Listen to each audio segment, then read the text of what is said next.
देखिए, आज का सेशन भी थ्योरेटिकल कंसेप्चुअल सेशन है। तो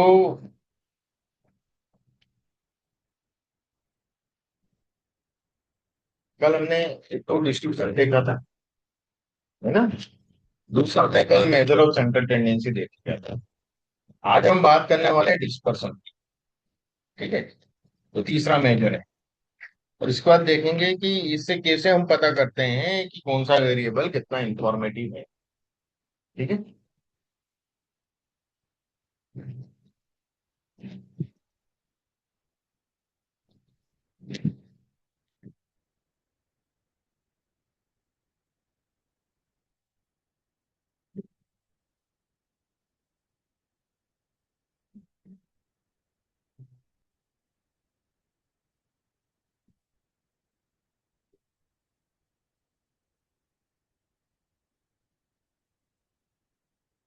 मेजर ऑफ डिस्पर्सन की बात करें। डिस्पर्सन का मतलब होता है विचलन। उनकी अर्थ देखें तो, और इसको डेविएशन भी बोलते हैं। एक जनरल भाषा में इसको डेविएशन बोला जाता है। अब जो डिस्पर्सन होता है, जैसे कि मैंने कल आपको बताया था थोड़ा सा, कि दो तरह का होता है। एक तो स्प्रेडनेस और दूसरा होता है स्केटरनेस, है ना?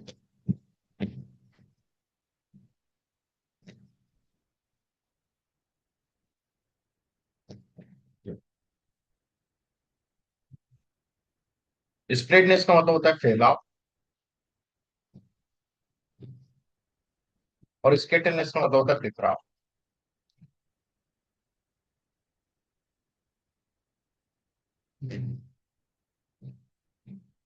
अब यदि हम स्प्रेडनेस की परिभाषा देखें, तो स्प्रेडनेस का मतलब होगा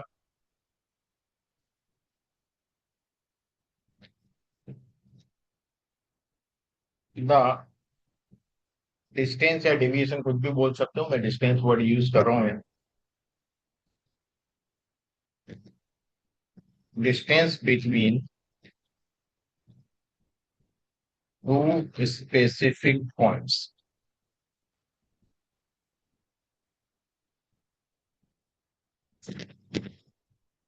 दो स्पेसिफिक डेटा पॉइंट्स के बीच में डिस्टेंस जो होगा उसको हम बोलते हैं। अब इसमें हम लोग आते हैं, नया पेज ऐड करते हैं कि पहला जो मेजर है वो होता है रेंज। रेंज जो होता है maximum value minus minimum value. सबसे अधिक वैल्यू में सबसे कम वैल्यू बटा दो, तो उसका फैलाव पता चल जाएगा, डेटा कहाँ से कहाँ तक फैला है। स्प्रेडनेस पता चली ना हमें, कितना फैला हुआ है। ठीक है ना। अब इसमें एक प्रॉब्लम क्रिएट होता है आगे चल के। वो ये कि यार ये डॉट तो होता है, डॉट बहुत बेकार शेप है।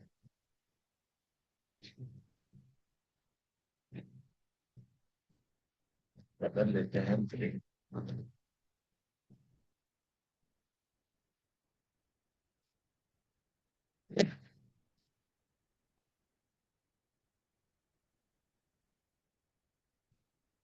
एक लाइन है,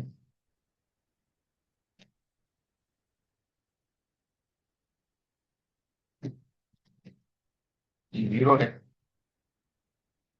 टू है, four, six, eight, ten, twelve, 14, 16, 20, 22, 24, 26, 28, 29, ऐसे करके।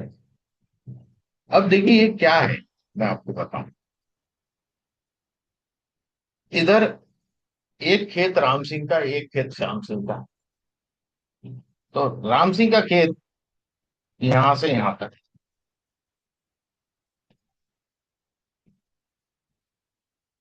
ये राम सिंह का खेत, और श्याम सिंह का खेत यहां से यहां तक।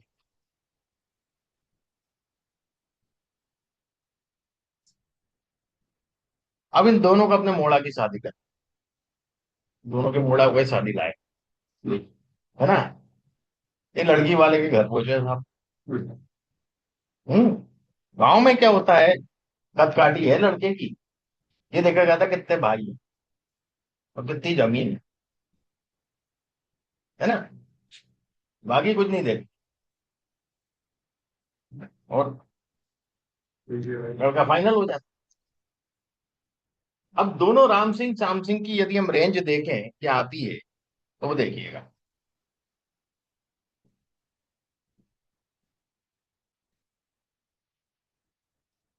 राम सिंह की रेंज है 10-2, 10 मैक्सिमम है उसमें। तो रेंज कितनी आ रही है, 8 एकड़ जमीन है उसके पास। अब श्याम सिंह की देखें,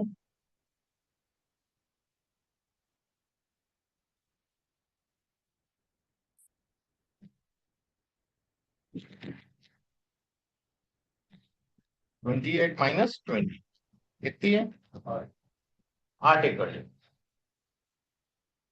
अब दोनों के कुलवती जो है ना, उसकी बेटी कमलावती, उससे शादी करना है।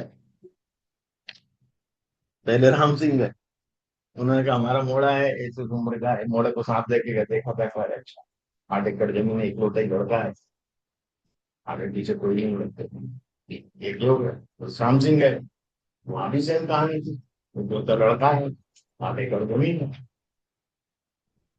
अब जो फूल सिंह थे जिनकी लड़की है, वो बड़े समंजस में, उनकी पत्नी फूलबाई भी बड़े समंजस में कि भैया कहाँ शादी करें, लड़के तो दोनों ठीक ठाक हैं, परिवार भी ठीक ठाक है, जमीन भी ठीक ठाक है, दोनों के यहाँ ट्रैक्टर है, ये है, वो है, सब कुछ सेम। अब कंफ्यूज है, देखा है। अब फूलवती थोड़ी सी लेडीज जो होती है दिमाग रखती है। तो एक काम करो, जब उन लोगों के खेत तो देखा, तो खेत देखने गए साहब, खेत देखने गए तो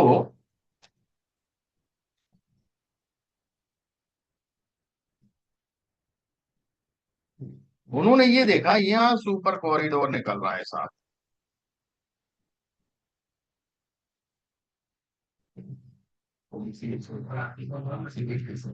उसको लड़की देना चाहिए। तो मेरा ये कहने का मतलब है, ये जो रेंज है ये एब्सोल्यूट मेजर, खाली रेंज दे दी जाए, दो रेंज बराबर हो, तो आप उसके बारे में कुछ भी नहीं कह सकते जब तक उसका रिलेटिव रिलेशन नहीं मालूम है। जब मैंने सुपर कॉरिडोर बताया तो आपको रिलेटिव पता चला, तो आपने डिसाइड किया। तो ये जो है ये सब एब्सोल्यूट मेजर होते हैं। एब्सोल्यूट मेजर, मीन भी एब्सोल्यूट मेजर, मीडियन भी एब्सोल्यूट मेजर, मोड भी एब्सोल्यूट मेजर। यदि मैं बोलूं मेरे कॉलेज के बच्चों के मीन मार्क्स, परसेंटेज नहीं बोल रहा हूं, मीन मार्क्स, मान लो ये कॉलेज है, उसके बच्चों के मीन मार्क्स 322 है। ये मीन है, एवरेज मार्क्स है बच्चों के। क्या आप कुछ एनालाइज कर पर कितने में से 322, 500 में से, 1000 में से, या 800 में से? तो मीन आपको पूरी इंफॉर्मेशन है, एब्सोल्यूट मेजर कभी भी अकेला होगा तो पूरी इंफॉर्मेशन नहीं देगा। आपको या तो एक और मीन लाके पटकना पड़ेगा बी कॉलेज, सेम चीज का। बी कॉलेज के मीन मार्क्स 421 है। अब आप कंपेयर कर सकते हो बी कॉलेज अच्छा,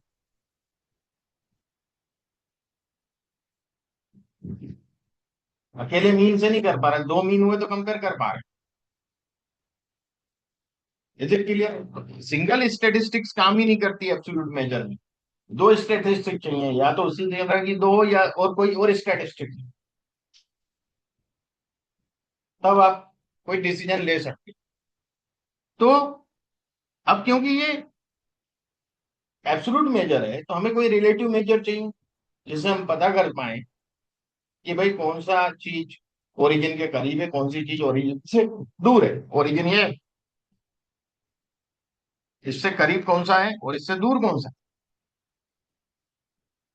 तो वो होते हैं कॉफिशिएंट्स। क्या होते हैं? कॉफिशिएंट्स एक रेशियो होता है हमेशा। देखिए, रेशियो और प्रोपोर्शन में अंतर होता है। प्रोपोर्शन में हमेशा न्यूमरेटर छोटा होगा, डिनोमिनेटर बड़ा होगा। रेशियो में कुछ भी हो सकता है। तो आपने कॉफिशिएंट बहुत सारे सुने होंगे, कार्ल कॉफिशिएंट, फलाना कॉफिशिएंट, कभी स्कूलों में पढ़े भी होंगे, फिजिक्स में, केमिस्ट्री में कॉफिशिएंट्स। वो रेशियो होते हैं। और ये हमेशा कॉफिशिएंट जितने भी होंगे ये रिलेटिव मेजर होंगे। ये क्या होंगे? रिलेटिव मेजर होंगे। इसलिए रिलेटिव मेजर होंगे, इनकी जो रेंज होती है वो फिनाइट होती है। क्या होगी? निश्चित होगी, उससे ज्यादा ना कम। फिनाइट रेंज होगी तो हम डिसाइड कर सकते किसी भी चीज, है ना। जैसे मैं आपको बताता हूँ कोएफिशिएंट ऑफ रेंज।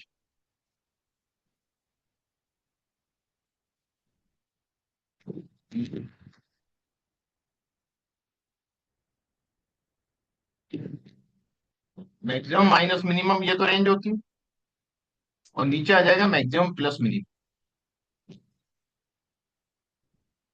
ये कोएफिशिएंट ऑफ रेंज का फॉर्मूला।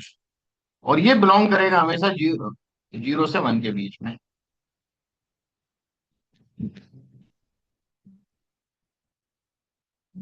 कोई भी डेसिमल वैल्यू भाई।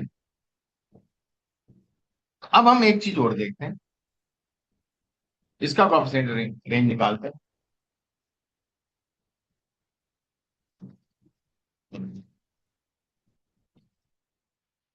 ये तो आठ ही है ऊपर, नीचे कितना हो जाएगा? 10 और दो 12, 2/3, 0.67। Coefficient of range of Shyam, ऊपर तो आठ ही, नीचे 20, 20 + 28, 48, 1/6, 0.16। तो आप देखेंगे इसका कोएफिशिएंट रेंज 0.67 है, इसका कोएफिशिएंट 0.16 है। तो जैसे जैसे ओरिजिन से दूर होते जाएंगे कोएफिशिएंट ऑफ रेंज कम होता चला जाएगा। ओरिजिन से दूर जा रहा है मतलब हाई वैल्यू डेटा। ओरिजिन से दूर जाकर वैल्यू बढ़ती जाएगी कि नहीं? ये बढ़ गई ना वैल्यू, 20, 21, 22, 23, यहाँ छोटी वैल्यू है। तो जितना कोएफिशिएंट ऑफ रेंज कम होगा उतना ही हाई वैल्यू डेटा होगा।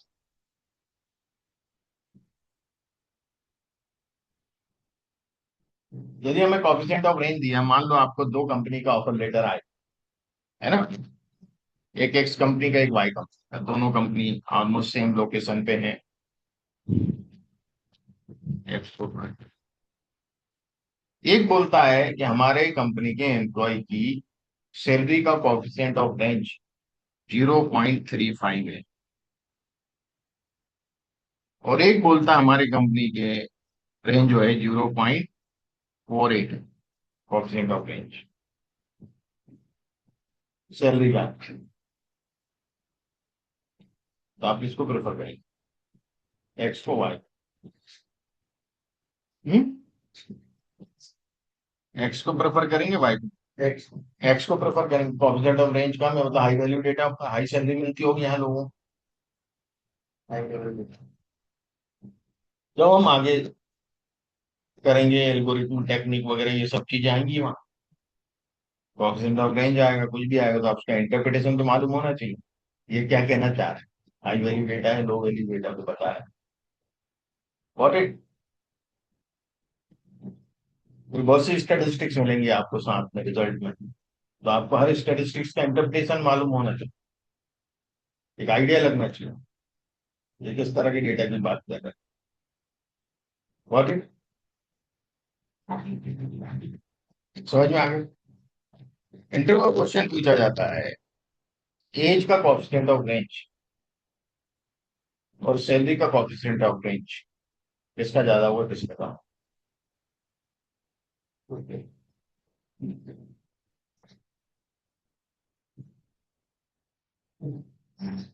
फिर सैलरी बड़े फिगर में होगी तो कम होगा कि नहीं होगा, उसी स्केल में। एज के छोटे फिगर में कोएफिशिएंट ऑफ रेंज ज्यादा होगा। सैलरी में सेंस, 10 लोगों की एज का कोएफिशिएंट ऑफ रेंज निकाल रहे हो, 10 लोगों की सैलरी का कोएफिशिएंट ऑफ रेंज निकाल रहे हो, किसका ज्यादा होगा किसका कम, ऐसे क्वेश्चन पूछना। ठीक है, तो कोएफिशिएंट ऑफ रेंज समझ में कुछ पूछना चाहते हैं। अब आगे बढ़ते हैं। ये तो थी रेंज की बात ओवरऑल। कई बार डेटा क्या होता है, डेटा इस प्रकार से होता है हमारे पास।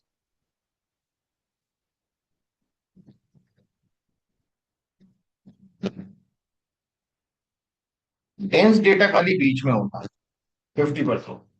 यहाँ डेटा बिखरा हुआ है बहुत दूर दूर दूर दूर दूर है। Is it clear. तो जहां बिखराव ज्यादा है वहां के डेटा को हम अवॉइड करते हैं, हम बीच का 50% डेटा उठाते हैं, मतलब क्वार्टाइल के अंदर का, थर्ड क्वार्टाइल और फर्स्ट क्वार्टाइल के बीच का 50% डेटा आएगा। जैसे आप देखें ना, कल अपन ने बॉक्स प्रोडक्ट पर बात करी थी, भाई ये फर्स्ट क्वार्टाइल, ये थर्ड क्वार्टाइल, है ना।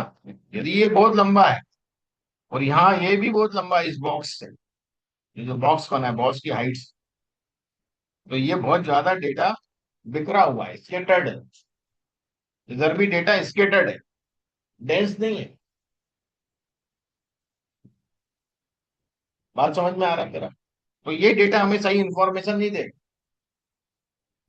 बीच का डेटा 50% हमें सही इंफॉर्मेशन देगा।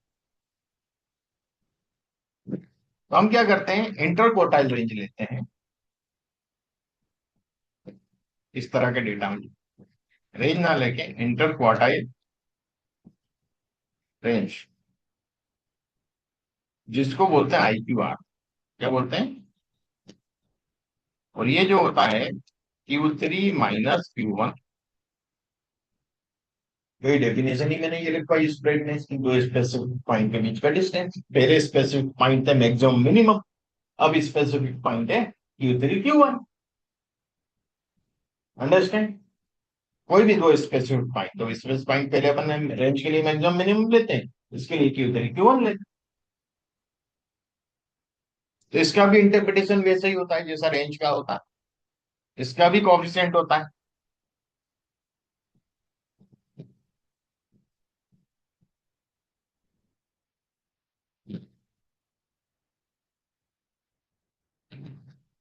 सेम उसी तरीके से इसकी भी रेंज 0 से 1 के बीच में होती है। समझ में आ गया, क्लियर हुआ। अब एक और, जहाँ मेडिकल साइंस की बात आती है, लेबोरेटरिकल मेडिकल साइंस की बात करो, जहाँ आपका कल्चर वगैरह होता है, ब्लड कल्चर टिश्यू कल्चर वगैरह ये करते हैं, तो कल्चर में क्या रहता है कि, तो थोड़ा सा तो यदि आप ब्लड आपने दिया भी है, यदि उसको स्लाइड पे डाल भी रहे हैं तो कंटेमिनेट तो हो ही जाता है, थोड़ा सा बियर के संपर्क पे आने के, अब उतनी देर तो आएगा ना, है ना। कल्चर में भी यही होता है। तो ये कंटेमिनेट होने के बाद जो बाहरी सेल्स है ब्लड की, चाहे एक बूंद ब्लड डालो उसमें तो लाखों सेल है, तो बाहरी सेल तो कंटेमिनेट हो गए। बहुत अंदर जो सेल रहेंगी पूरे बूंद के अंदर, बूंद क्या बिछ जाती है पर उसमें भी एक सेंटर में जो होगा, वहीं आपकी प्योर सेल्स होंगी जो कंटेमिनेट नहीं होंगी। तो वो लोग क्या करते हैं, जब भी आपका ब्लड वगैरह की टेस्टिंग करते हैं, मशीनें हैं तो मशीनें कई रीडिंग भेजती है, उसका मीन देती है। हर ब्लड की सेल एक अलग रीडिंग दे रही हो, वो सब रीडिंग आती है, उसका मीन निकल करके आता है कि आपकी ब्लड शुगर है। आपका फलाना ऐसा कहीं पे इसको, तो आप पूरे का करेंगे, कंटेमिनेट भी इंक्लूड कर लिया, वो आउटलायर होगा एक प्रकार के हमारे लिए। तो हम क्या करते हैं कि खाली बीच के 25% रिजल्ट सेंड करते हैं, उसको लेते हैं और उसका मीन लेते हैं। That is semi interquartile range, खाली 25% लिया, इंटरक्वार्टाइल रेंज में 50% लिया। ठीक है ना।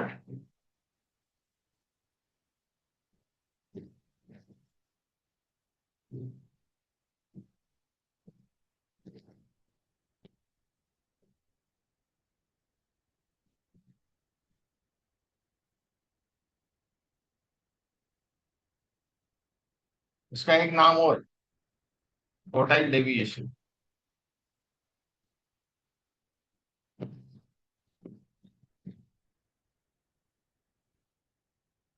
क्यूडी का जो फॉर्मूला है वो है Q3 - Q1/2। और भी नहीं कर सकते, जो भी रेंज आई उसका 50% कर, 25% डेटा। और इसका कॉफिशिएंट और इसका कॉफिशिएंट एक जैसा होता है, क्यों होता है वो भी देखो आप। Q3 - Q1/2 और Q3 + Q1/2, टू से कैंसिल, क्या हो जाएगा? Q3 - Q1/Q3 + Q1। तो ये कॉफिशिएंट और ये कॉफिशिएंट सेम होते हैं हमें। Does it make sense? तो ये तो थी स्प्रेडनेस की कहानी, फैलाव। अपन ने ओवरऑल फैलाव देखा, बीच का 25-50% फैलाव देखा, फिर 25% फैलाव देखा। इंटरप्रिटेशन वही रहेगा जैसे शुरू वाले को किया। Does it make sense? अब आते हैं बिखराव पे, जो मेन चीज है ना, स्केटरनेस की बात करेंगे वो।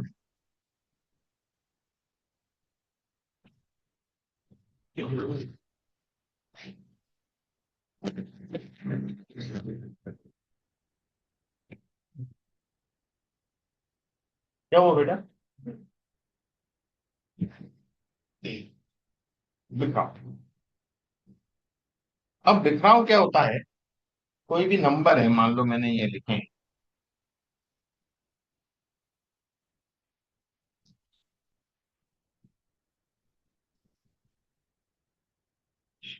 इनके आपस में बिखराव क्या होता है? इंटरनल होता है ना, इंटरनल होगा। इन दोनों के बीच का डिस्टेंस कितना है? 3 का। इन दोनों के बीच का कितना है? 2 का। इन दोनों के बीच का कितना है? 4 का। इधर 8 का। इधर 6 का। इधर 7 का। ये तो इसे डिस्टेंस देख रहे हैं, इनमें डेविएशन कितना है, हर पॉइंट के बीच में डेविएशन कितना है, फिर इसका इससे डेविएशन कितना, इसका इससे डेविएशन कितना है। इतने सारे डेविएशन निकाल के आप उसका मीन लो, आपका कंप्यूटर ही बैठ जाएगा। ये तो छोटा डेटा, लाखों डेटा होगा तो कितने कॉम्बिनेशन निकाल कर, प्रैक्टिकली पॉसिबल कि एवरेज डेविएशन क्या, नॉट पॉसिबल। कितने परमुटेशन कॉम्बिनेशन? ये तो बहुत छोटा, 5-7 वैल्यू होती है, लाखों की वैल्यू होती है, कंप्यूटर ही बैठ जाएगा, घंटों लगाएगा कैलकुलेशन करने, कॉम्बिनेशन दिखाना। फिर स्टेटिस्टिशियन ने सोचा, अरे यार अपन कुछ एक काम करते हैं, सेंट्रल टेंडेंसी तो है अपने पास। तो उन्होंने क्या किया,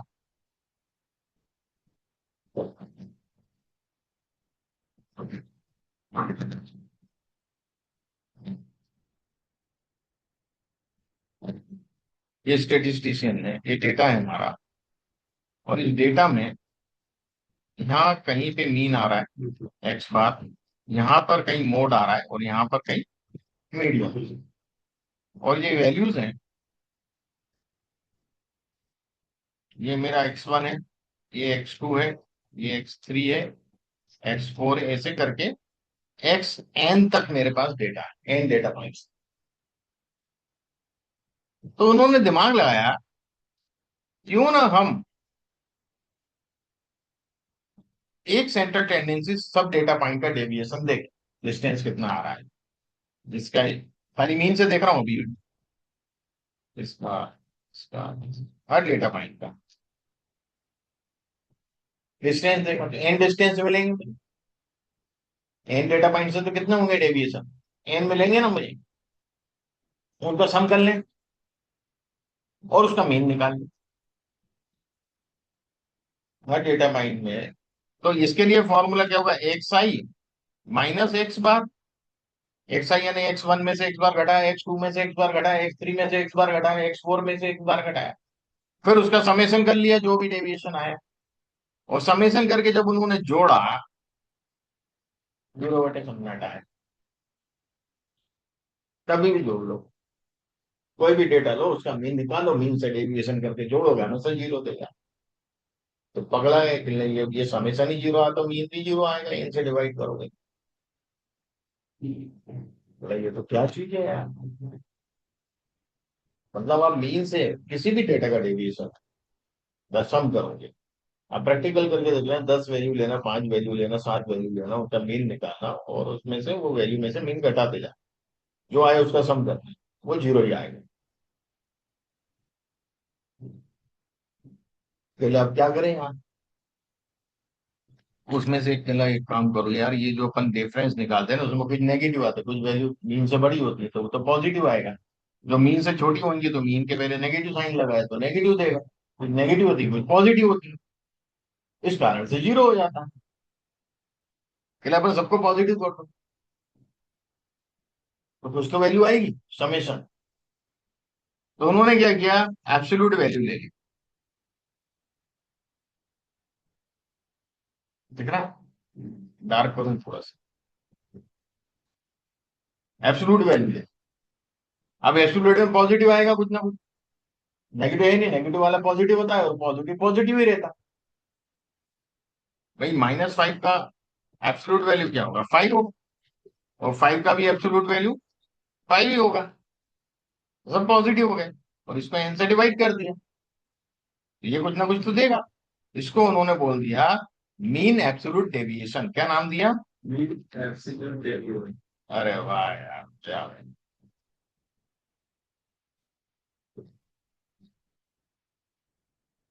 मीन ऑफ एब्सोल्यूट डेविएशन, भाई डेविएशन है ये उल्टा लिखा जाता है सब फॉर्मूला में ऐसा, डेविएशन का एब्सोल्यूट वैल्यू और फिर उसका मीन, ये डेविएशन लिया पहले अपन ने, फिर एब्सोल्यूट वैल्यू ली, फिर सम करके और एन से डिवाइड किया तो मीन, तो मीन एब्सोल्यूट डेविएशन हुआ ये।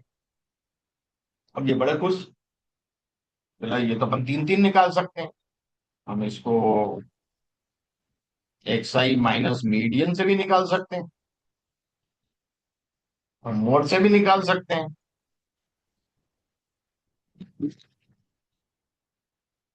और सबको बोलते हैं मीन एब्सोल्यूट डेविएशन। अब ये पहुंच गए जिनेवा की कॉन्फ्रेंस में 5 साल में रहती है सब्जेक्ट, स्टैटिस्टिक्स सब तीनों चारों में, और हमने ये किया क्या, हमने ये डेविएशन निकालना आ गया। अब ये भूल गए वो मैथमेटिशियन भी बैठे हुए, बड़े बड़े स्टेटिशियन वालों में। अब जब उन्होंने ये फॉर्मूला दिया तो मैथमेटिशियन ने सबसे पहला ऑब्जेक्शन किया, एब्सोल्यूट वैल्यू खाली न्यूमरिक पे ही अर्थमेटिक में अप्लाई होती है, एलजेब्रा में अप्लाई नहीं होती। अब एलजेब्रा से क्या तात्पर्य है, मान लो आपके पास जो एक्स है यहाँ दिए हुए हैं 5 7 3, और एक कहीं मिसिंग है 8 9 4, इसका सम आपको मालूम है, मिसिंग है पर सम मालूम, या मीन दिया हुआ है, सम भी नहीं दिया, क्या दिया है, मीन दिया हुआ कि इसका मीन जो है वो 25, एक हाइपोथेटिकल। तो आप क्या करोगे, मीन का फॉर्मूला लोगे, summation of x divided by x, तो संख्या आपको मालूम है 1 2 3 4 5 6 7, एन तो 7 हो गया, समेशन ऑफ एक्स दिया नहीं है उन्होंने, तो समेशन ऑफ एक्स आप वैसे ही रखोगे और यहाँ 25 रख दो, अब इससे आपको समेशन ऑफ एक्स मिल जाएगा, पर इधर आप कुछ ना कुछ तो रखोगे ना, एबीसीडी, कुछ एलजेब्रा तो रखना पड़ेगा, है ना, यहाँ आपने ये रखा है, जब डेविएशन इसका ले रहे होगे तो ये मीन की बात करेंगे, जब डेविएशन लोगे तो 5 - 25, 7 - 25, 3 - 25 और a -25, अब ये तो कहीं जुड़ेगा नहीं है, इसको तो प्लस करके यही लिखना पड़ेगा। और जब इसको आप सिंप्लीफाई करने जाओगे तो ए आपको मालूम नहीं है नेगेटिव या पॉजिटिव, ए दो वैल्यू देगा, एक नेगेटिव को लेके एक पॉजिटिव को लेके, लास्ट एक वैल्यू आ ही नहीं सकती, एक नेगेटिव देगा एक पॉजिटिव देगा। यदि आप इनके सबके डिफरेंस लेते हो, इसका -20 हुआ, इसका जो भी होगा 18 हुआ माइनस, है ना, इसका जो भी हो रहा है डिस्टेंस आप लोगे, और इसको A-25, तो आप वैसे ही लिखोगे प्लस A-25, और 25 का जो भी होना होगा प्लस माइनस वहां हो जाएगा, तो प्लस ए करके कुछ ना कुछ आएगा। अब ए का जब वैल्यू लोगे तो एक बार उसको पॉजिटिव मानोगे, एक बार नेगेटिव मानना पड़ेगा आप, क्योंकि यहाँ क्या है, इस फॉर्मूले में यदि रखते कुछ निकाल, एक बार पॉजिटिव और एक बार नेगेटिव मान के निकाल सकते हो आप, क्योंकि इसका एब्सोल्यूट लोगे ना, इन सबका क्या लोगे, एब्सोल्यूट वैल्यू लोगे, तो ए भी जो होगा A-25 भी तो एब्सोल्यूट में आएगा। जब इसका एब्सोल्यूट हटा के करोगे तो दो वैल्यू देगा, तो डिटरमाइन ही नहीं होगा, एलजेब्रा पे कभी भी एब्सोल्यूट वैल्यू अप्लाई ही नहीं। मैथमेटिक्स ने दो दिया उनको, मेरे साहब ये तो संभव ही नहीं, आप तो गलत कर दिया। ऐसी सिचुएशन में क्या करो, जब कोई मिसिंग है और आपको फाइंड आउट करना है, तो आपको इसका हमने दे दिया कि भाई इसका डेविएशन ये था, मीन एब्सोल्यूट डेविएशन, अब आप वो वैल्यू फाइंड आउट करो जो मिसिंग है उसके थ्रू। तो लाभ नहीं कर पाऊंगा, दो वैल्यू पता चलेंगे आपको, एक नहीं मिलेगी। यार ये बात तो सही है,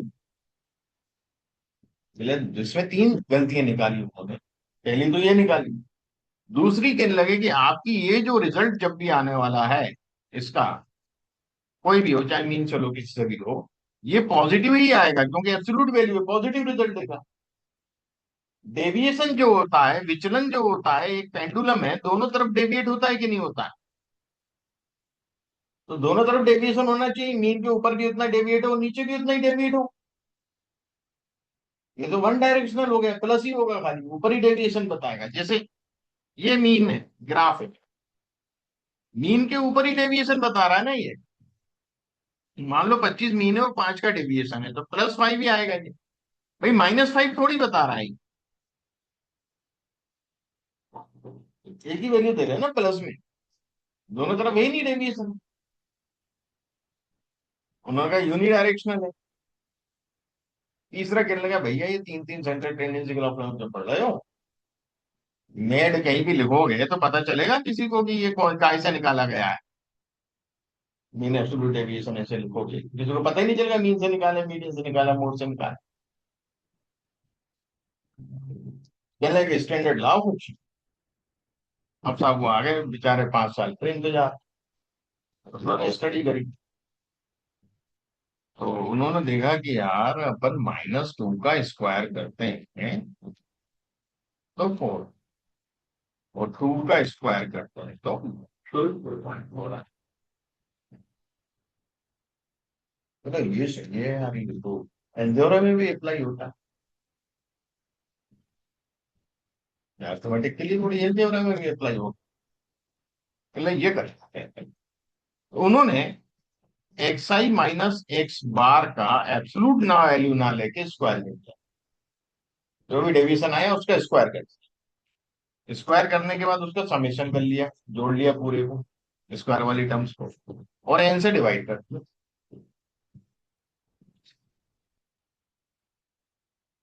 गिल्ले साहब ये तो डेविएशन के स्क्वायर का मीन है, डेविएशन का थोड़ी है। तो इतना बड़ा मुर्गा था यार, उतना बड़ा मुर्गा, बच्चे का नीचे वाला हाथ तो आते, ये वही। गिल्ले अरे यार अभी रुको ना, हम बताते हैं ना, इसका स्क्वायर रूट ले लेंगे ना, और डेविएशन का मीन। ये और जब स्क्वायर रूट लिया तो प्लस माइनस इनको दहेज में मिल गया, तो डेविएशन बाय डायरेक्शनल हो गया। क्या?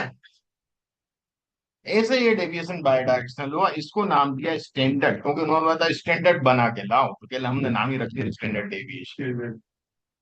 हमेशा मीन से निकाला जाएगा, ये उन्होंने कर दिया पहले ही कि ना मीडियन से निकलेगा ना मोड से निकलेगा, ये खाली मीन से निकलेगा। ये फिक्स कर दिया सेंटर टेंडेंसी। जहाँ एब्सोल्यूट वाला था वहां स्क्वायर कर लिया, और जहाँ डायरेक्शनल क्या था तो स्क्वायर करके डेविएशन निकाल के स्क्वायर रूट ले लिया, तो प्लस माइनस दोनों हो गया। यहां तक समझ में आ गया। ये एवरेज डेविएशन बताता है कि मीन से एवरेजली डेटा कितना डेविएट, एवरेज। भाई कोई डेटा बहुत दूर भी हो सकता है, बहुत पास, पर एवरेज डेविएशन कितना है। मान लो कोई डेटा है ऐसा है,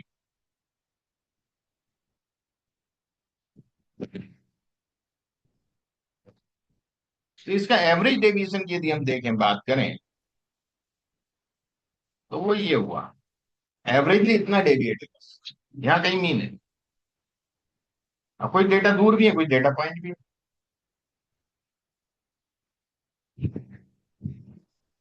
इज इट क्लियर। एवरेजली उसने एक रेंज मान दी कि भाई डेटा एवरेजली इतना डेविएट है, पावर के लिए कर दिया उसने क्रिकेट का। क्या होता है पावर के लिए, अंदर ही रहते हैं खिलाड़ी, फील्डर जितने होते हैं, पावर प्ले कर दिया, तो ये हो गया। तो अब आते हैं हम अपने फाइनल टास्क पे। How informative is the variable. पूरी राम कहानी हो गई अपनी, कंक्लूड करेंगे इसको, है ना। How informative is the variable, variable कितना इंफॉर्मेटिव है कैसे पता चले। कोफिशिएंट ऑफ स्टैंडर्ड डेविएशन से, कोफिशिएंट ऑफ स्टैंडर्ड डेविएशन का जो सिंबल है हमारा वो है स्मॉल सिग्मा। कैपिटल सिग्मा ये होता है, ये स्मॉल सिग्मा होता है, small sigma divided by mean. जो स्टैंडर्ड डेविएशन हुई अपन निकाला है, इसको किससे डिवाइड करना है, मीन से डिवाइड करना है। तो हमें कोएफिशिएंट ऑफ रेंज मिलेगा, और इसकी जो रेंज होगी 0 से 1 के बीच में होगी। तो नहीं, तो जितना, यदि ये 0 के करीब है तो लेस इंफॉर्मेटिव, 0 यानी नो इंफॉर्मेटिव, 1 यानी हाईली इंफॉर्मेटिव। अब आप समझ लो, 0.1 से ज्यादा है तो इंफॉर्मेटिव है, 0.1 से कम है तो नॉन इंफॉर्मेटिव, 0.9 से ज्यादा है तो भरोसेमंद है। इंफॉर्मेटिव ज्यादा ही इंफॉर्मेटिव है, कोई व्यक्ति ज्यादा चापलूसी करे, आपके पांव छुए, वो आपका बाजा बजा के जाएगी। मैं ऐसे स्टूडेंट से बहुत घबरा, जो पाँव छूते हैं, भाई सबसे ज्यादा उन्हीं से घबराती है, पाँव मत छू, तुम ही मेरे पीठ पर लग जाते।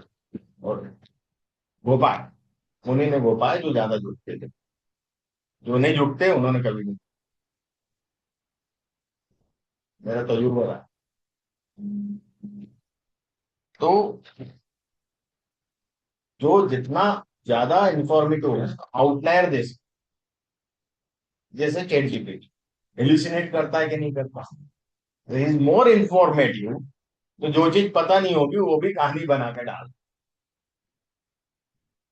तो वहां यदि 0.9 के ऊपर है तो आप उसके आउटलायर चेक करो उस वेरिएबल, ये आउटलायर तो नहीं है इसमें, और फिर आउटलायर को कंट्रोल करेंगे। आउटलायर तो कंट्रोल की जा सकती है, पर जो लीस्ट इंफॉर्मेटिव है उसके लिए कुछ नहीं किया सकता। बुद्धू राम तो बुद्धू राम है, जो ज्यादा स्मार्ट है, ओवर स्मार्ट है, उसको स्मार्ट बनाया जा सकता है, ओवर स्मार्ट। पर एक बुद्धू राम को हम स्मार्ट नहीं बना सकते, गधे को इंसान नहीं बनाया जा सकता। समझ में आ रहा है पॉइंट। तो 0.9 से ज्यादा है तो भी थोड़ा सा ध्यान रखना है कि आउटलायर चेक करो, उसका आउटलायर को कंट्रोल करो तो वो आ जाएगा प्रॉपर, है ना। और 0.1 से कम है तो उसका कुछ नहीं कर सकते, उसका हाथ जोड़ लो, भैया तुझे यही छोड़ रहा है, हम आगे जा रहे हैं, उस वेरिएबल को वहीं ड्रॉप। ठीक है, समझ में आया। तो ये फॉर्मूला है इंफॉर्मेटिव निकालना है, पर यहाँ मीन और स्टैंडर्ड डेविएशन, तो ये तो नॉर्मल डिस्ट्रीब्यूशन पे काम करेगा। अब स्क्यूड वाला, स्क्यूड में तो ना मीन निकाला था, निकालते नहीं हम। स्क्यूड में तो मीडियन निकाला जाता है। तो स्क्यूड के लिए अब जो जितने भी बाद में ये डिसाइड हुआ कि जो मीन एब्सोल्यूट डेविएशन है वो हमेशा मीडियन से लिया जाए। ये तो मीन से कर ही दिया उन्होंने कि मीन एब्सोल्यूट डेविएशन मीडियन से लिया जाए। तो वो उसका फॉर्मूला हो गया, वो डेविएशन वही एब्सोल्यूट से ही निकलता है, मीडियन डिवाइडेड बाय एन। ये फिक्स कर दिया उन्होंने। तो इसका coefficient of MAD, MAD, is equal to MAD divided by median. जिससे वो डेविएशन लिया जाता है उससे डिवाइड करते हैं। ये किससे लिया था डेविएशन? अपन स्टैंडर्ड डेविएशन में मीन से लिया था, मीन से डिवाइड कर रहे हैं। मीन एब्सोल्यूट डेविएशन किससे डेविएशन देखता है? मीडियन से। तो मीडियन से डिवाइड कर, इसका भी रेंज वही होगा, 0 से 1। तो ये भी सेम तरीके से, यदि स्टूड डेटा है तो मीन एब्सोल्यूट डेविएशन लेंगे, उसका फॉर्मूला रहता है बकायदा। आप फंक्शन में लिखोगे वो मीन एब्सोल्यूट डेविएशन वो बताएगा मीडियन से निकला हुआ है, और उसको मीडियन से डिवाइड करते हैं। कोएफिशिएंट के फॉर्मूले फंक्शन नहीं है हमारे पास कहीं भी, ना पाइथन में ना आर। आप मीन एब्सोल्यूट डेविएशन का फंक्शन है, आपका मीडियन का फंक्शन है, दोनों निकालो फिर दोनों का रेशियो डिवाइड करो। ऐसे करना पड़ेगा आप। डाले ही नहीं उन्होंने अभी तक, अपन डालेंगे तो गलती उनकी है ना। तो ये इस प्रकार से हमें पता चलता है कि कौन सा वेरिएबल कितना इंफॉर्मेटिव है, कौन सा इंफॉर्मेटिव नहीं। तो यूनिवेरिएट एनालिसिस समझ में आ गया आप, है ना। तो मोड तो कैटेगरिकल का ही है, उसका कोई रोल ही नहीं है। अब आते हैं बाइवेरिएट। बाइवेरिएट में दो चीजें, एक कोवेरियंस और एक कोरिलेशन। ठीक है, दो वेरिएबल के बीच की बात।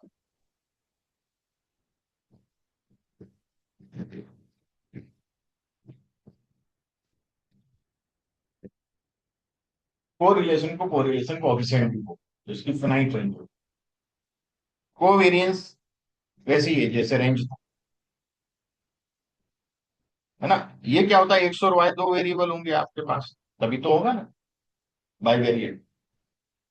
तो आप क्या करोगे, एक्स माइनस एक्स बार और वाई माइनस वाई बार, दो लोग। तो कोवेरियंस जो होता है that is summation of x i minus x bar into y i minus Y.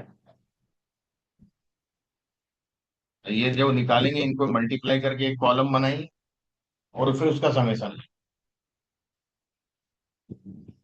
Clear, और उसको एन से डिवाइड करेंगे।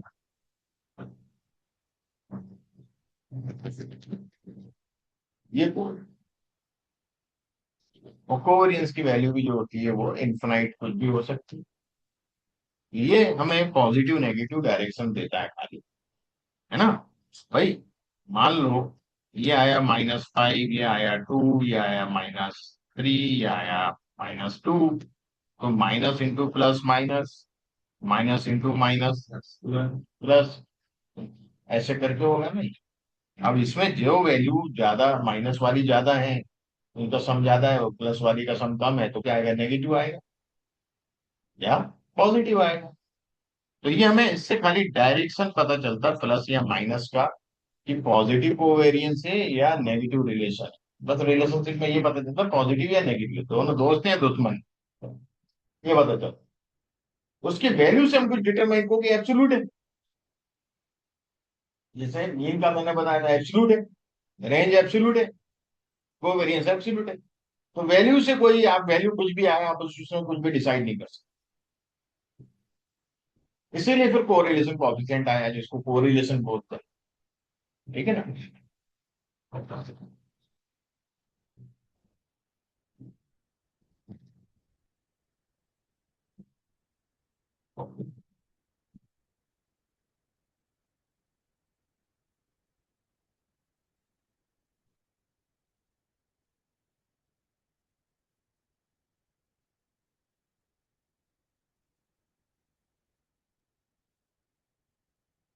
Sigma x into sigma y से डिवाइड कर देंगे, वो रिलेशन कोएफिशिएंट आ जाएगा।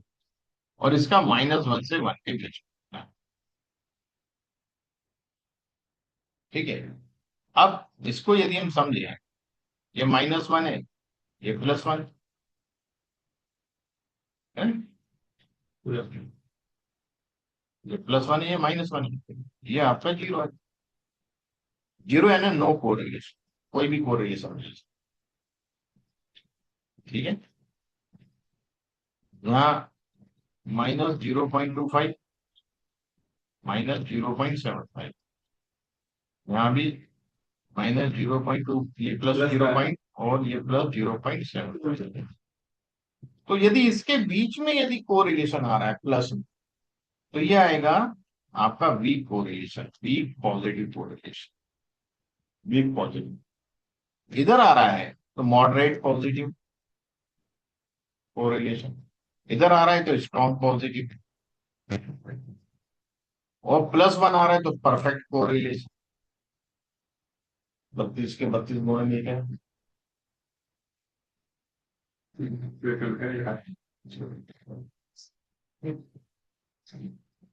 पंडित जी हंस देते हैं। 32 के 32 मिलना भी खतरनाक होता है पंडित जी। अच्छा होता है 32 को 32 दोनों में, हाँ क्या बोल, पर्याप्त, पर्याप्त 32 को 32 मिल जाए तो पर्याप्त। नहीं 36 के 36 ही बोल रहा हूँ, नहीं 32 निकल गए सेम नाम होते तो 36 है। और 36 गुण वालों की शादी टिकती है जिनके 36 मरते हैं। मैटर थोड़ी नहीं करते। वो जो रहते हैं ना वो मैटर नहीं करते, उसमें ये बोल सकते हैं कि विचारधारा जो है वो लगभग कोरिलेट कर सकते हो, कोरिलेट कर सकते हैं। वो हिंदी मैटर करती है, ओरिजिनल पूरी तरह से और नहीं बोल सकते कि विचारधारा के लिए। मैंने ये सुना है कि 36 से 36 गुण मिले विचारधारा तो शादी टिकती नहीं ज्यादा सा। नहीं मैंने जो सुना है, मतलब 20 21 22 के गुण मिल रहा है, ठीक है। वो कहावत हो जाती है पुरानी। हाँ वो ज्यादा मुझे रहता ना।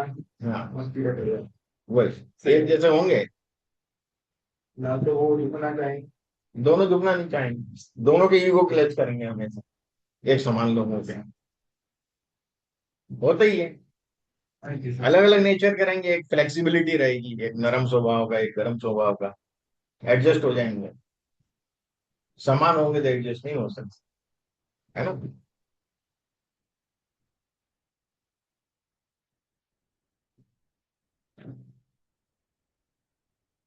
अब देखिएगा, यदि यहाँ है तो वीक नेगेटिव, यहाँ मॉडरेट नेगेटिव, है ना, और यहाँ strong negative. Is it clear?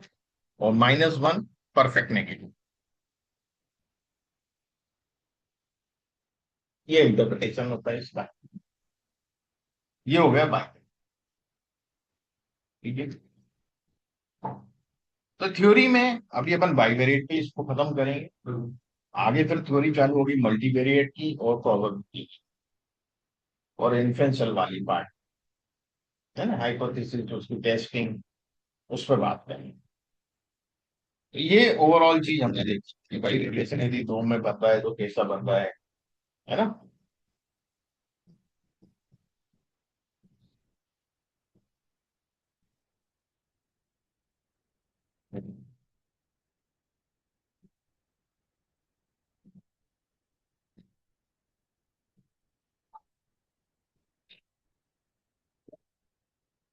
Practical पे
यही कर रहे थे अपने एडीएम।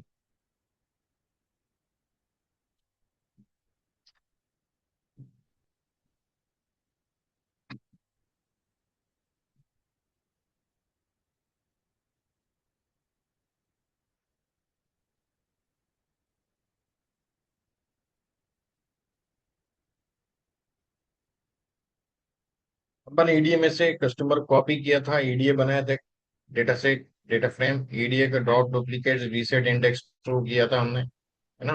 रीजन में हमने स्ट्रिप किया था, मतलब जो ट्रिम किया था, जो वाइट स्पेस था उसको हटाया था और उसको टाइटल फॉर्म में लिखा था, मतलब पहला लेटर कैपिटल बाकी स्मॉल। रीजन में हमने एनए को अननोन फील किया। मार्केटिंग चैनल में हमने मार्केटिंग चैनल में भी फील एनए को हमने अननोन किया, और सेटिस्फेक्शन स्कोर फील्ड में हमने जो सेटिस्फेक्शन स्कोर वाला था, एक और नया कॉलम बनाया और इसके अंदर क्या किया, फिल एनए कर दिया मीडियम।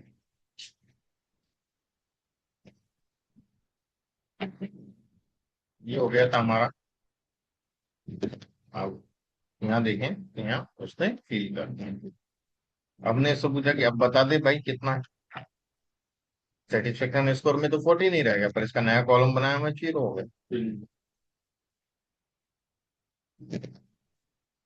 अब न्यूमरिक वेरिएबल के एनालिसिस बात करते हैं। ठीक है, हमने ये थ्योरी पढ़ी है। Numeric EDA describe the centre, spread and extremes of the numeric columns. तो सेंटर यानी मीन, मोड, मीडियन, स्प्रेड यानी यहाँ इनका मतलब है कि स्प्रेड को मैंने क्यों लिखा है इधर पे, कि स्प्रेड यानी डिस्पर्सन, जिसमें स्प्रेड मेज भी आती है और स्केटर मेज भी आ जाती है। और एक्सट्रीम्स यानी आउटलायर, तो मैंने बताया इनके बारे में। डिस्क्राइब जो फंक्शन है वो हमें काउंट देता है, उसमें कितने ऑब्जर्वेशन है, कितनी रो है, उनका मीन देता है, स्टैंडर्ड डेविएशन देता है, मिनिमम वैल्यू देता है, क्वार्टाइल देता है, फर्स्ट क्वार्टाइल, थर्ड क्वार्टाइल, और मैक्सिमम वैल्यू देता है। थर्ड क्वार्टाइल, सेकंड और थर्ड क्वार्टाइल, फर्स्ट और थर्ड क्वार्टाइल, सॉरी सेकंड तो होता ही नहीं। ठीक है, ये चीजें देता है। Select data types include number, select numeric column की सिलेक्ट करना है तो आप सिलेक्ट अंडरस्कोर टी टाइप्स लिखेंगे तो वो इसके अंदर जो भी इंक्लूड क्या करना है उन्हीं को सिलेक्ट करेगा। हमें बाकी कैटेगरी के कॉलम से कोई लेना देना नहीं। डॉट टी ट्रांसपोज करता है रो और कॉलम को इजियर रीडिंग के लिए, रो कॉलम, कॉलम को रो में रखना है, तो जब ये अपन इसका प्रैक्टिकल करके देखेंगे। Look for impossible values, very large maximums और big gaps between 75th percentile, मतलब थर्ड क्वार्टाइल, है ना, एंड मैक्सिमम के बीच में बहुत बड़ा गेप है, मतलब बहुत ज्यादा स्केटर्ड है ना, तो दोज में इंडिकेट आउटलायर्स। तो न्यूमरिक समरी हम के लिए ले रहे हैं। EDF select D types include numeric only. तो पहले यदि मैं आपको इतना ही रन करके बताऊं तो आप देखिएगा क्या है।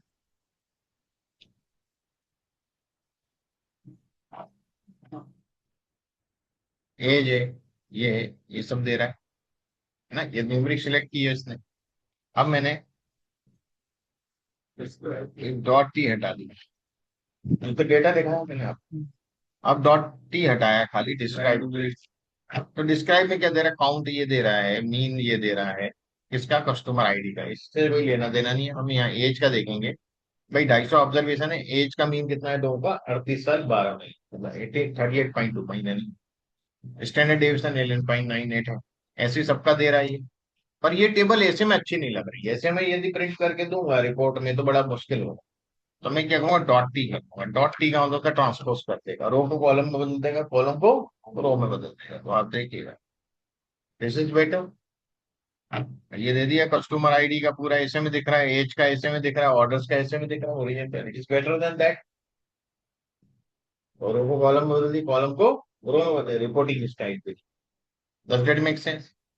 अब इसमें आप देख सकते हो कि 75th परसेंटाइल और मैक्सिमम के बीच में बहुत ही कम डिफरेंस है।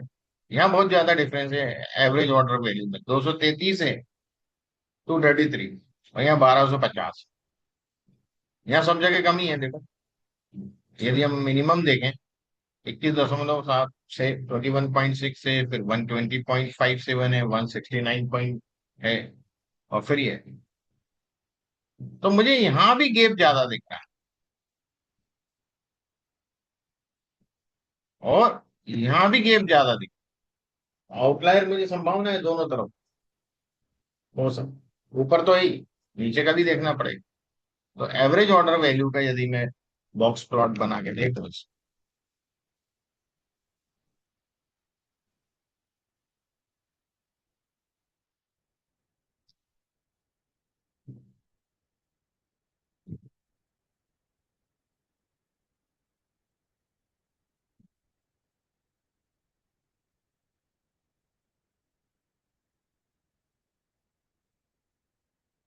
तो क्या नाम है, ईडीए से, EDA average score order,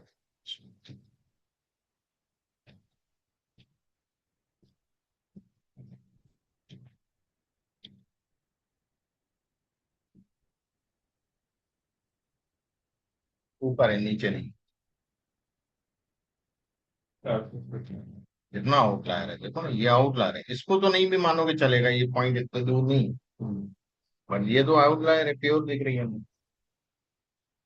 okay, ऐसे हम पहचानते हैं किसमें आउटलायर है। अब ये तो अपन देख रहे हैं, इसका एडजस्टमेंट कैसे होगा वो भी सीखेंगे।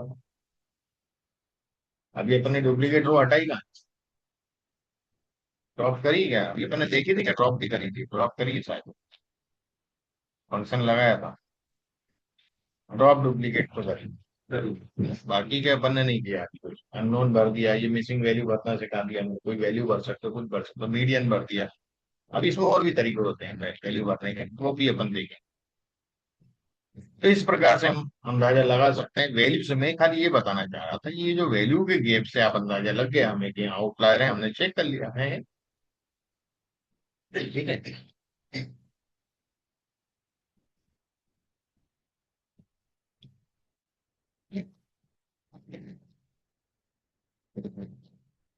अब थोड़ा सा हम एक बार कैटेगरिकल तो आएंगे, फिर आएंगे इस पे हो वापस। अब आप इसमें चीजें निकाल सकते हैं कि जो एज है वो वेरिएबल कितना इंफॉर्मेटिव। भाई मीन आपके पास है, पहले तो डिस्ट्रीब्यूशन देखो एज का, फिर मीन लेंगे या मीडियन लेंगे वो बात की बात। Is it clear? मीडियन भी है, 50% मीडियन है, मीन और मीडियन दोनों है आपके। तो आप सबसे पहले क्या करोगे, इसका डिस्ट्रीब्यूशन चेक करो, एज का डिस्ट्रीब्यूशन हिस्टोग्राम से कर दो, है ना।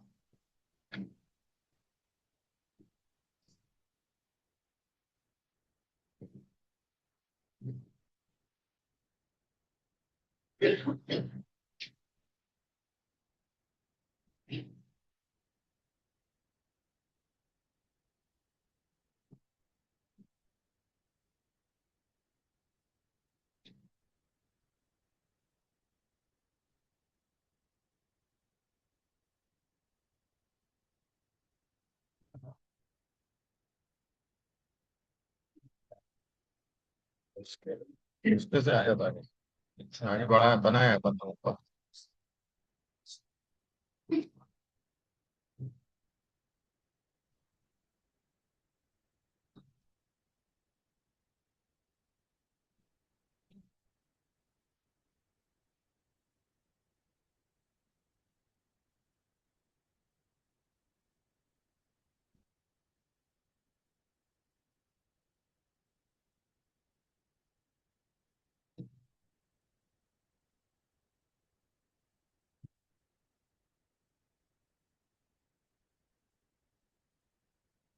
हो जाते हैं आगे पर।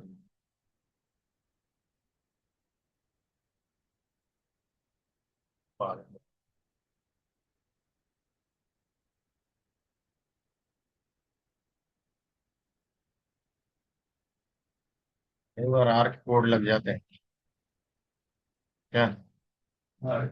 आर की कोडिंग हो जाती है हमसे कई बार।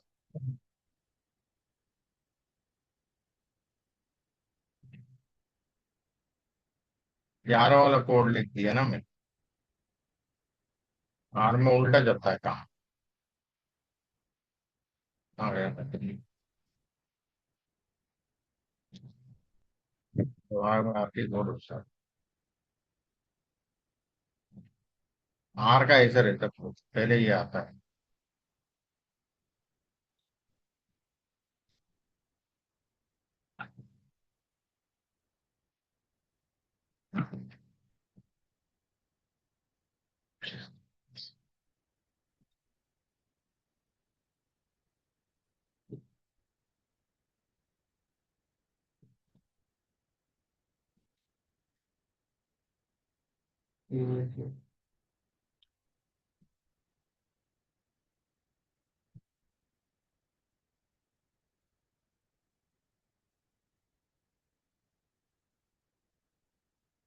क्या लग रहा है? नॉर्मल है। नॉर्मल दिख रहा है। मेरे हिसाब से तो नॉर्मल है। थोड़ा स्क्यूनेस हो चेक कर ले, है ना?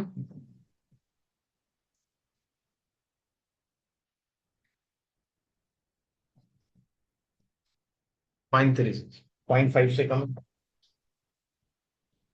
0.5 से कम है मतलब नॉर्मल है।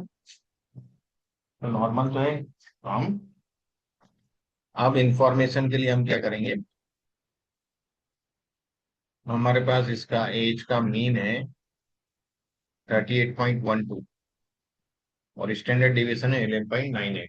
11.98 को इससे डिवाइड करेंगे 38.12 से। तो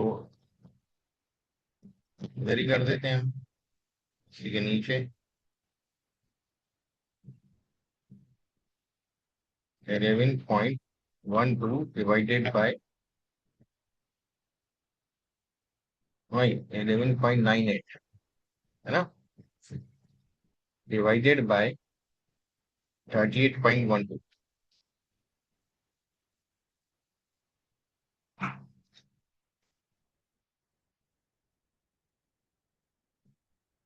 इंफॉर्मेटिव 0.1 से ज्यादा। ओके, तो वी कैन कंसिडर एज।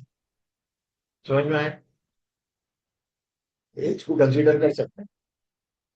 0.1 से कम होता है तो छोड़ देता है उसमें। समझ में आ गया? ये हमें डिटरमाइन करना पड़ता है किसको रखना है किसको नहीं।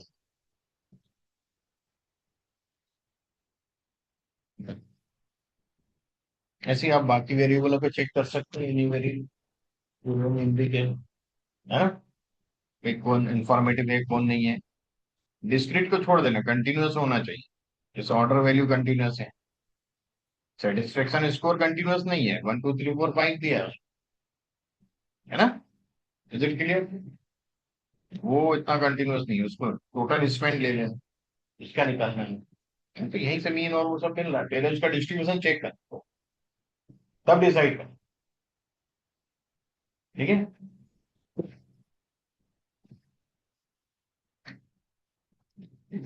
मीन एब्सोल्यूट डेविएशन का भी फार्मूला होगा इसमें।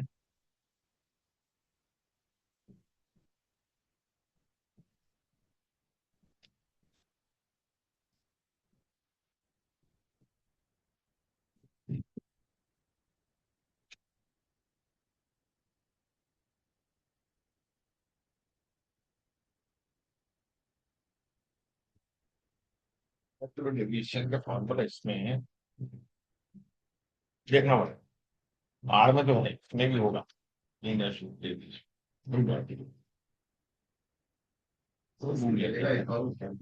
कौन सा?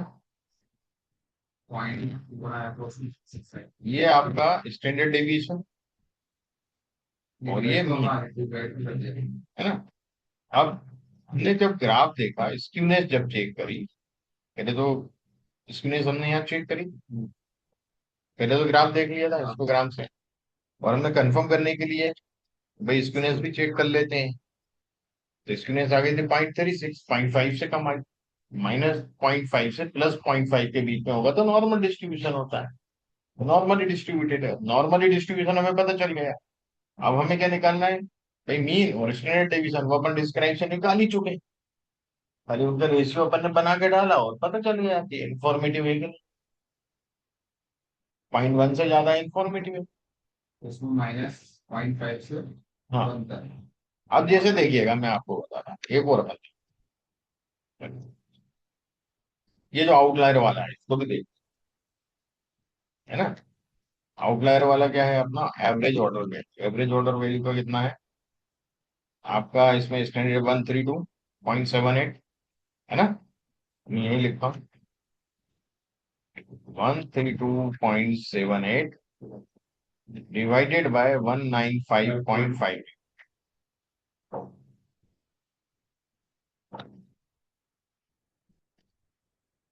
0.67, ये भी अच्छा इंफॉर्मेटिव, ठीक है ना। पर आउटलायर है वो ठीक है, आउटलायर जरूरी नहीं कि 0.9 से ज्यादा हो तभी आउटलायर होगा, इंफॉर्मेटिव है आउटलायर हो, वो कोई दिक्कत नहीं, पर 0.9 के ऊपर है तो आउटलायर जरूर चेक करो। इसमें भी आउटलायर तो है, एवरेज ऑर्डर वैल्यू का हमने निकाला तो आउटलायर है, पर जरूरी नहीं है कि 0.9 से ऊपर उसका हो, ये भी इंफॉर्मेटिव हमारे लिए। अब इसके भी स्क्यूडनेस यदि चेक करना है तो आप इसकी भी स्क्यूडनेस चेक कर सकते हैं, वो तो दिख ही रही है, पॉजिटिव स्क्यूड है। जैसे यहाँ से मैं इसका नाम उठा के रख लेता हूँ,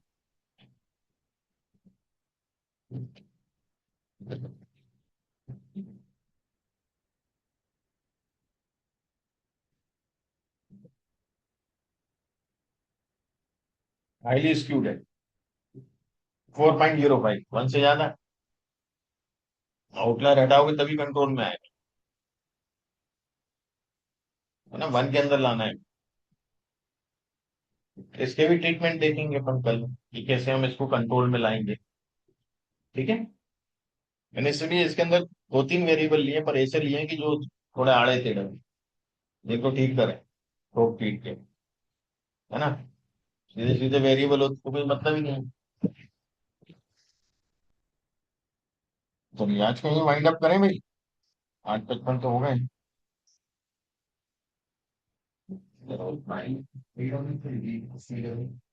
ये वाली ईडी है कि मैं डाल दूंगा उसको, ये करते तो है इसको ईडी होगा ना, पुराने तरह वो ईडी क्रेडिट स्कोर वाली होगी।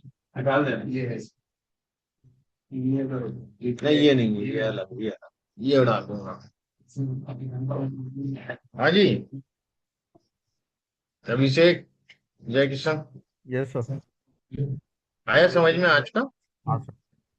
ये फाइल में अपलोड कर रहा हूँ, है ना। ओके।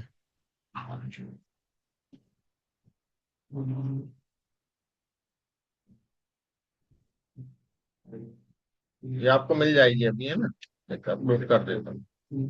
Okay sir.